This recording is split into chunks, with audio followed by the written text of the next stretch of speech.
ஆன்மீக ரீதியாகவும் சரி, ஜோதிடம் ரீதியாகவும் எடுத்துக்கிட்டோம் அப்படின்னா, பெண்கள் இதை பண்ணணும், இதை பண்ணா இந்த மாதிரி நல்லது நடக்கும்னு பேசியிருக்கோம். ஆனா ஆண்களுக்கு எதுவுமே கிடையாதா மேம்? ஆண்கள் என்னதான் செய்யணும்? ஆனா ஆண்மகன் காமிக்கிறதில் ஆணவத்தையும் அதிகாரத்தையும் காமிக்காதுங்க பெண்ணுகிட்ட.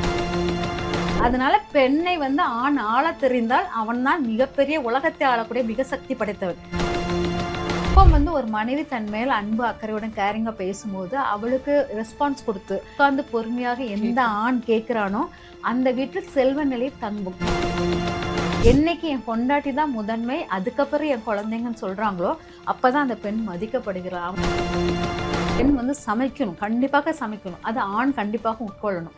எந்த இடத்துக்கு எவ்வளவு தூரம் அவன் வெளியே போனாலும் தன் மனைவியை தேடி அவள் சமைச்சு வச்சிருப்பா, எனக்காக உட்கார்ந்துருப்பான்னு சொல்லிட்டு தேடி வரணும். எங்க பெண் அவமதிக்கப்படுகிறாளோ அங்க செல்வ நிலை தங்கவே தங்காது. பெண்ணை ஆள தெரிந்த ஆண்கள் மட்டும்தான் வெற்றி பெற்றவர்களாக இருக்கிறார்கள், உலகத்தை ஆண்டவர்களாக இருக்கிறார்கள். அதனால